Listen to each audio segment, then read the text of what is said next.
Today's Ayurveda का जो platform है उसमें आप सबका स्वागत है। तो आ, आज हम लोग एक एम्ब्रियोलॉजी का टॉपिक है, उसके बारे में एक डिटेल में जानेंगे। This topic is very important for MCQ point of view. ठीक है, तो आप बने रहिएगा। Just I am accessing the data from my application on the tablet Samsung. तो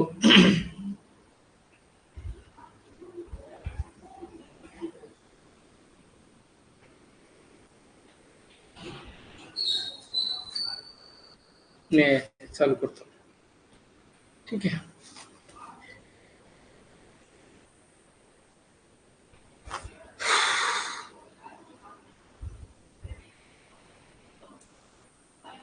first of all I will share the screen.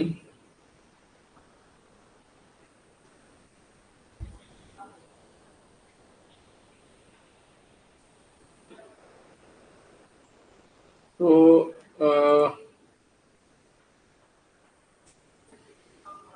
ये embryology का last lecture का आपको एक छोटा सा ओवरव्यू मैं दिखा देता हूँ। तो ये लास्ट लेक्चर आपका एम्ब्रियोलॉजी का था।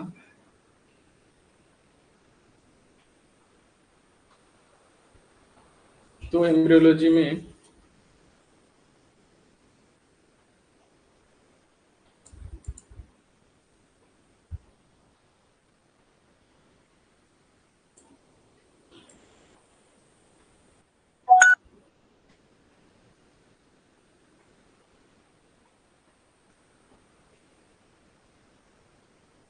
क्या क्या आते हैं वो हम लोग देखेंगे। ग्रॉसली ये एम्ब्रियोलॉजी का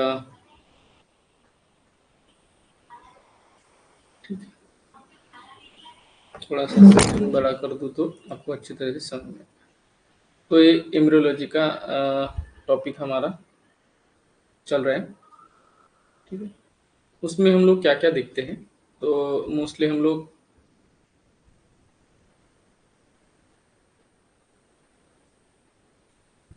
definition and the branches of embryology and fetus, sperm, ovum, fertilization, cleavage, germ layer formation and their derivatives। तो and their derivatives जो है वो अभी हम लोग देखने वाले। Law of hereditary, laws of hereditary, इसके बारे में क्वेश्चन पूछा गया था ये जो एमएमटीएस की एग्जाम थी उसमें। और उसके बाद में sex determination, what is the differentiation, month wise development, ये आयुर्वेद में भी पूछा जाता है। गर्भाव क्रांति में वो आपको देखने को मिलता है। ठीक है, सो उसके बाद फिटल सर्कुलेशन कैसे होता है, इसके बारे में एल के भी पूछा जाता है या एस के भी पूछा जाता है। Placenta formation, umbilical cord formation, these are the topic which हम लोग वो कवर करने वाले हैं। तो हम लोग आज देखने वाले हैं derivatives of germ layer। very topic, very important topic for MCQ point of view। 10-15 MCQ इसमें से बहुत ज़्यादा इम्पोर्टेंट है। I am switching the screen now. ठीक है, तो मैं थोड़ा सा आपको एक शुरुआत कर देता हूँ। ये बंद करता हूँ तो आपको अच्छे से दिखाई दे। ठीक है, तो टुडेज आयुर्वेदा का इनिशिएटिव्स के अकॉर्डिंगली हम लोग जा रहे हैं। डेरिवेटिव्स ऑफ जर्म लेयर,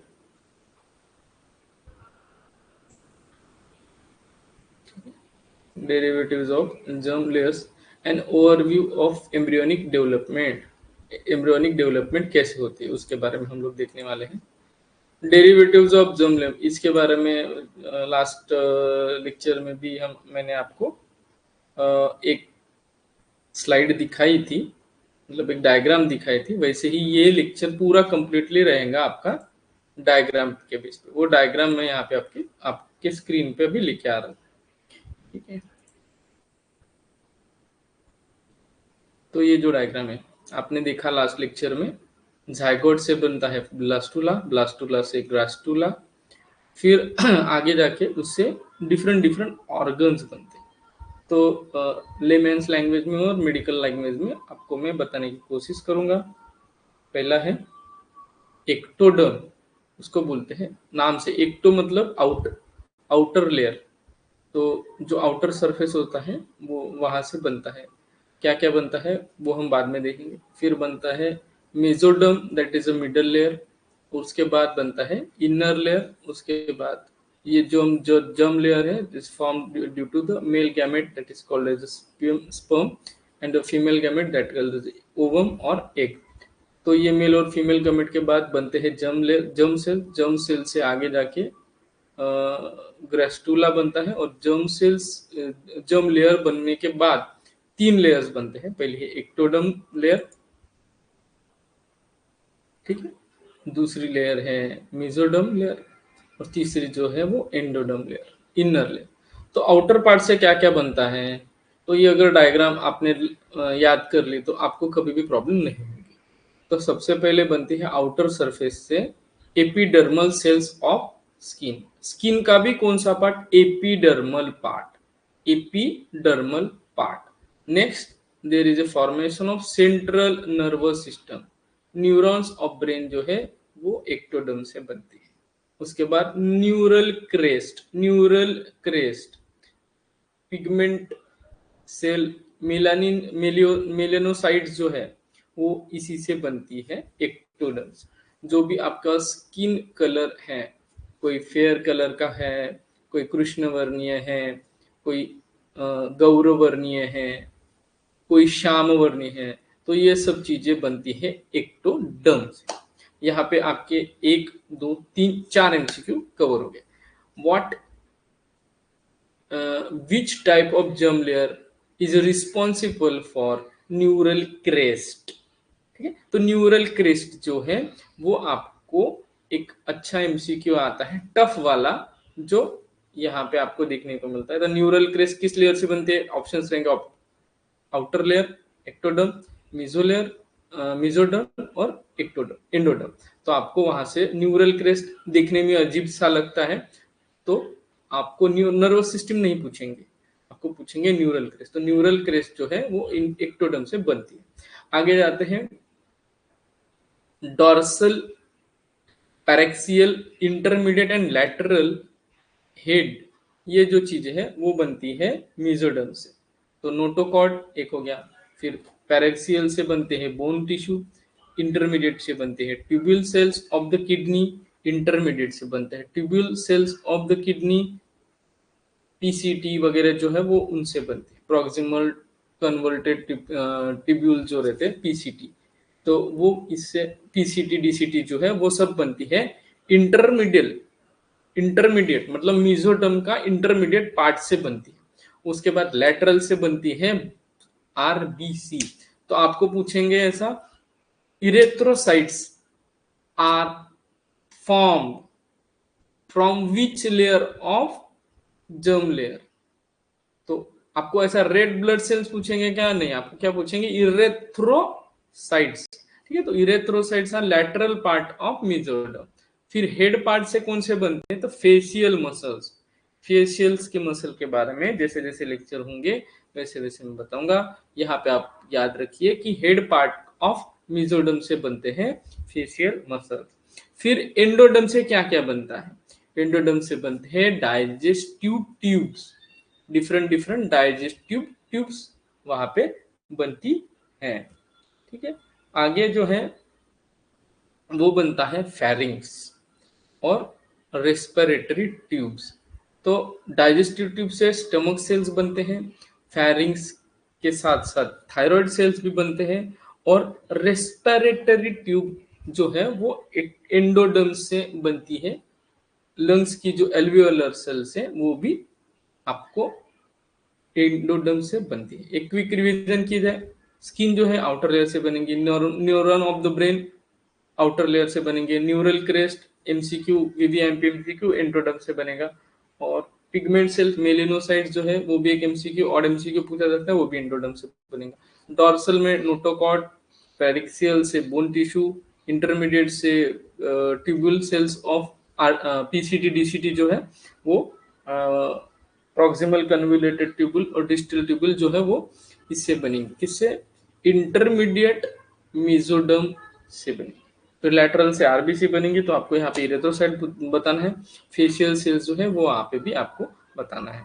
ठीक है, आगे जाते हैं। एंडोडर्म, एंडोडर्म से बनती है stomach cells, thyroid cells, lung cells और एल्वियोलर सेल्स। तो एमसीक्यू मोस्टली कैसे पूछते हैं? Neurons of the brain, pigment, melanocyte, pigment नहीं बोलेंगे, मेलियोनोसाइट्स, न्यूरल क्रेस्ट, ये आपके एमसीक्यू हो गए।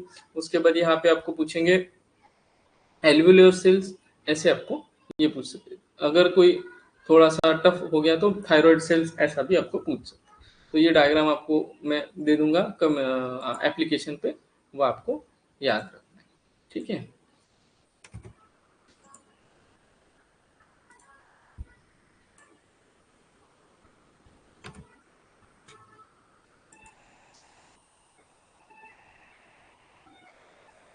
Let me check.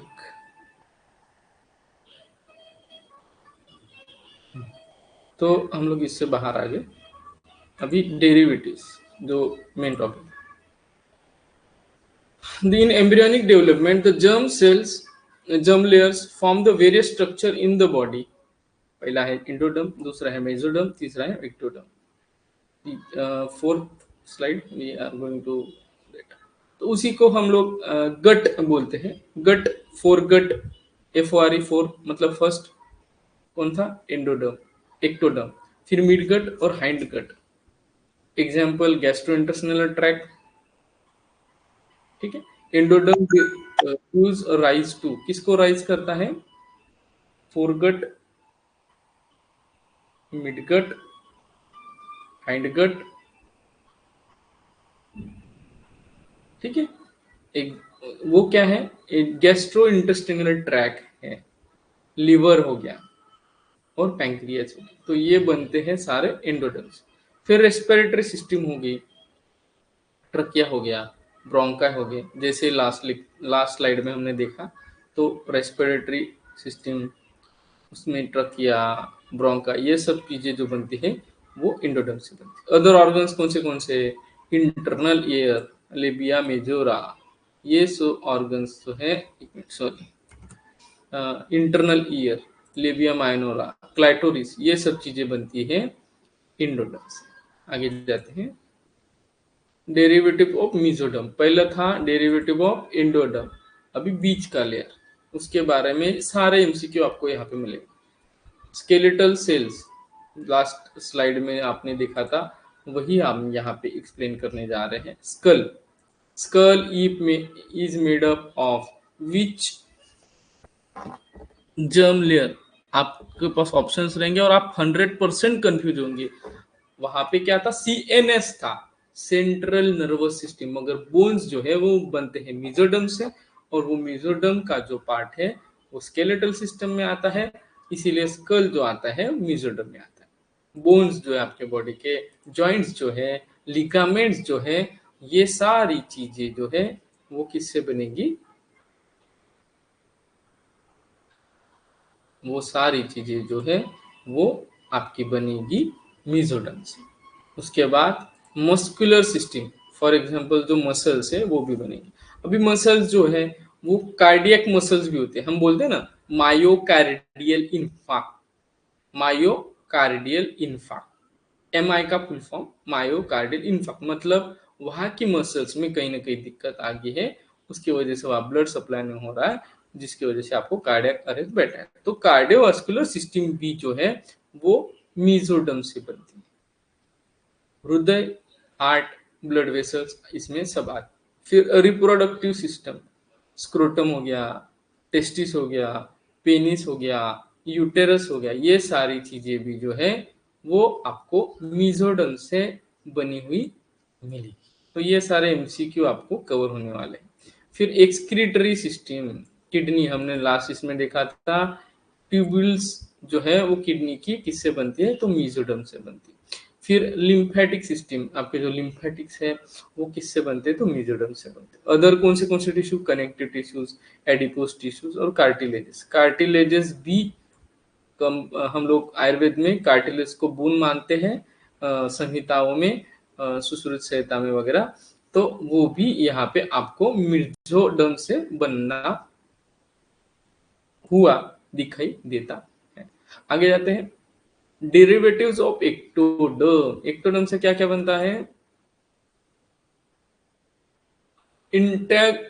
Integumentary system. Integumentary system मतलब क्या क्या, फर्स्ट स्किन, हेयर्स, नेल्स, ये सब बाहर की जो चीजें है, हम लोग जिसको उपधातु बोल सकते हैं या मल बोल सकते हैं, वो सब चीजें इसमें आपको मिलेगी। इंटू इंटेगुमेंटरी सिस्टम, स्किन हो गई, हेयर्स हो गए, नेल्स हो गए, ये सारी चीजें उसमें आपको देखने को मिलती है।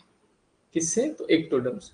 फिर सेंसरी स्ट्रक्चर्स, फिर कौन से सेंसरी स्ट्रक्चर है, inner layer of nose, inner layers of nose. ठीक है, देखिए तो वो यहाँ पे अच्छे से आता है कि स्क्रीन पे आ गया। तो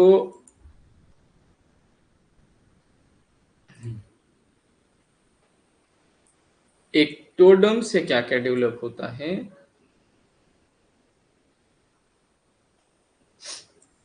मैं हाइलाइटर ले लेता हूँ तो फिर वो अच्छा रहता है। हाँ, एक्टोडर्म से क्या बनता है, स्किन, हेयर्स, नेल्स। हम यहाँ पे कौन सा संबंध लगा सकते हैं, उपधातु, उपधातु और सट त्वचा बताई है चरक जी ने, तो ऐसा एक उपधातु और मल, ऐसा संबंध यहाँ पे हम लगा सकते हैं। इसके मल है ये मेद धातु, सॉरी, हाँ मेद धातु, और मेरे ख्याल से मेद धातु और अस्थि धातु के मल यहाँ पे डिफरेंट डिफरेंट आचार्यों के हिसाब से यहाँ पे बताया गया। सॉरी, रक्त धातु और मद अस्थि धातु का मल यहाँ पे बताया गया है। आप मुझे एक कंफर्म करके बताइए, स्किन किसका बताया गया है, षट त्वचा किसका बताया गया है, एक कंफर्म कर लेंगे हम लोग नेक्स्ट लेक्चर में, और अब हम भी यहाँ पे आगे जाएंगे। तो सेंसरी स्ट्रक्चर्स जो है, सेंसरी स्ट्रक्चर जो है वो कौन से आते हैं, सेंसरी स्ट्रक्चर में आपके inner layer of nose, lips, ठीक है, बोन्स जो है वो जो स्ट्रक्चर आते हैं उनको छोड़ देना है, और उसको छोड़ने के बाद जो इंटरनल स्ट्रक्चर्स हैं उसको वहां पे आपको काउंट करना है। तो लिप्स, चिक्स, एक्सटर्नल ईयर, ठीक है, external ear, inner layer of snows, ये सारी चीजें जो है सेंसरी स्ट्रक्चर, ये किसमें आपको देखने को मिलती है, तो एक्टोडर्म में देखने को मिलती है।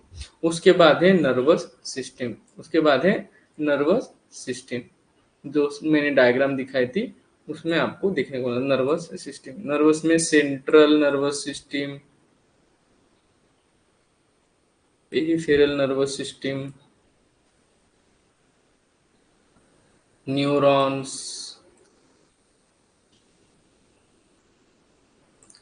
ये सारी चीजें जो है वो कवर वहां पे हो जाती है। I am going to erase this.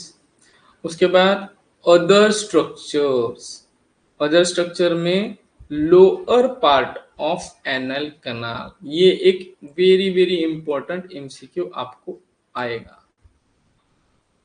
Lower part of anal canal, उसके बाद यूरेथ्रा, उसके बाद urethra, gums, gums and extremities. These are all, मतलब हम जिसको शाखा आयुर्वेद में जो बोलते हैं ना, शाखा, शाखा ये कॉन्सेप्ट बहुत बड़ा है, और उसी को यहाँ पे इन्होंने एक्टोडर्म का नाम देने की कोशिश करी है। कोष्ठ और शाखा, एक तो आपके ऑर्गन्स जो है कोष्ठ में रहेंगे, आपके जो कोष्ठ में रहेंगे, अदरवाइज आपके जो ऑर्गन्स है वो शाखा में रहेंगे। तो यहाँ पे उन्होंने क्या दिया है, शाखा, कोष्ठ को नहीं बोला है। मैं अभी ये इरेज कर रहा हूँ ताकि आपको अच्छी तरीके से समझे। ठीक है, आगे जाते हैं। Embryonic development structures. Key structures in embryonic development includes amniotic cavity. ये थोड़ा सा अलग है। amniotic cavity आपको देखने को जो मिलती है। A fluid filled cavity that protects the embryo. ये हमने लास्ट लेक्चर में आपको पढ़ाना हो गया। उसके बाद primitive digestive tract, early formation of the digestive tract, इसको प्राइमेटिव डाइजेस्टिव ट्रैक्ट बोला जाता है। उसके बाद extra embryonic coelom, extra embryonic coelom के बारे में लास्ट लेक्चर में हमने पढ़ा था। What is that, a cavity that surrounds the embryo.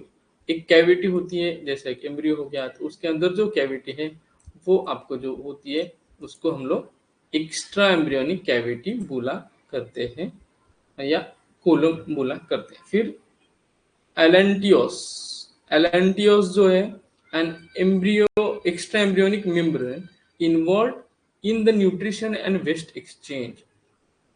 बहुत बार आपने सुना होगा कि बच्चे ने अंदर के अंदर ही मल त्याग कर दिया, तो ऐसी सीनियरियो ना हो पाए इसलिए ये एलेंटियोस काम करता है। ठीक है, वो क्या करता है, वेस्टेज का एक्सचेंज करता है और एक न्यूट्रिशन देने का काम करता है। तो this is a very important MCQ कि वेस्ट मैनेजमेंट का काम या वेस्ट एक्सचेंज का काम कौन करता है। तो आपके पास ऑप्शन जो रहेंगे उसमें से आपको किसको सिलेक्ट करना है, उसमें से आपको एलेंटियोस को सिलेक्ट करना है। ठीक है, समझ गए। नेक्स्ट समराइज हम लोग इसको करते हैं। The derivatives of three primary germ layers are endoderm, mesoderm, ectoderm. Each germ layer contributes to the formation of different structures and the organs in the body. तो इस तरह से हमारा आज का सेशन यहाँ पे हम लोग एड करने जा रहे हैं। आपको मोस्ट प्रोबेबली ये जो डायग्राम है मैंने जो बताई थी आपको, ये डायग्राम पे आपको फोकस करना है, ये डायग्राम आपको रट लेना है। तो आपके बहुत सारे एमसीक्यू इसमें से जो छोटे छोटे जो रहते हैं एमसीक्यूज आपको 20-25 लड़कों के सामने लेके जाएंगे और इसमें से एमसीक्यू पूछने की जो चांसेस है बहुत ज्यादा रहते हैं। तो आज के लिए